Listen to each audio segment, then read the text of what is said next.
Our team Magnemite, and I'm Chris, it's Brandon, Melanie, and Taylor. And so the object of this project was to use 3 motors and 4 sensors.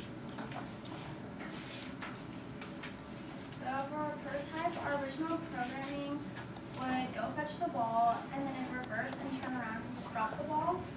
But we wanted to make it more complex, so we modified it and changed the order of the steps so that it did some more things.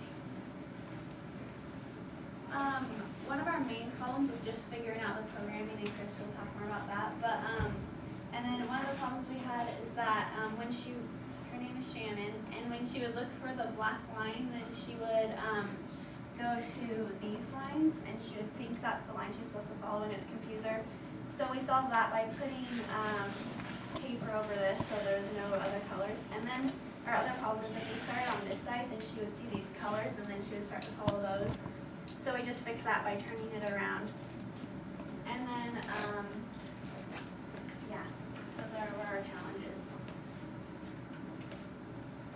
So for our original program, basically we just had to pick up the ball like we were supposed to do. And we had finished in like 2 days, and so we thought, you know, whatever, we have a lot more time, we can play with this, make it do a lot more stuff. So in the programming, after I figured it out a little bit, we ended up just sort of, it starts off and it picks up the ball. We have it turn around, find a black line, and after it finds the black line, it goes and finds another black line. Next line.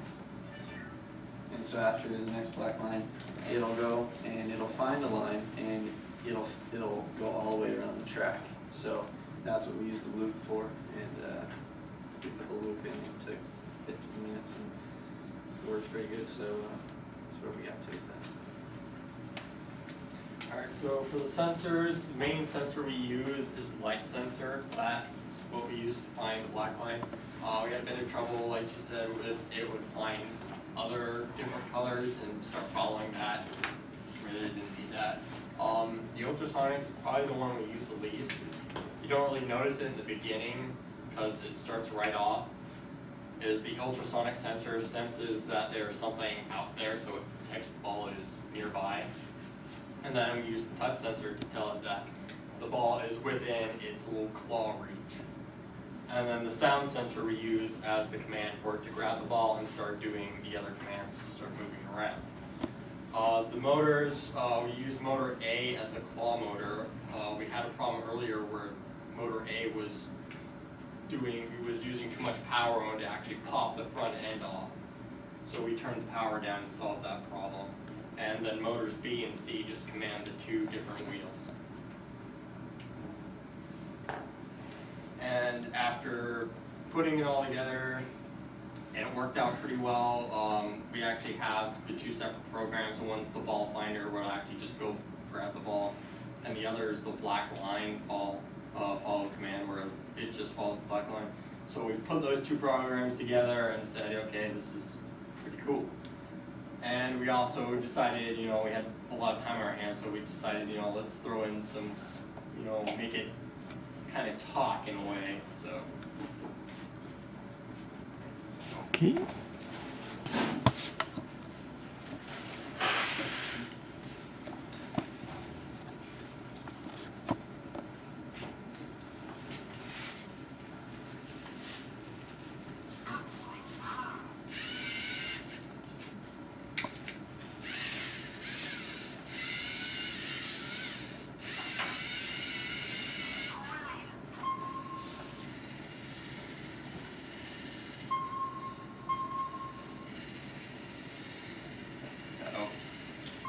Lost it. Yeah, this is one of the problems we encountered, is that it will loop. Eventually she does straighten out, but it takes a bit. So that's a robot.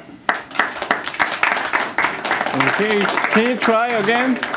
Can you try it again? I think yeah, do it again. Just do the black line. Oh, black one?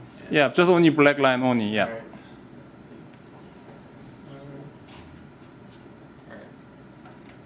Just start it up.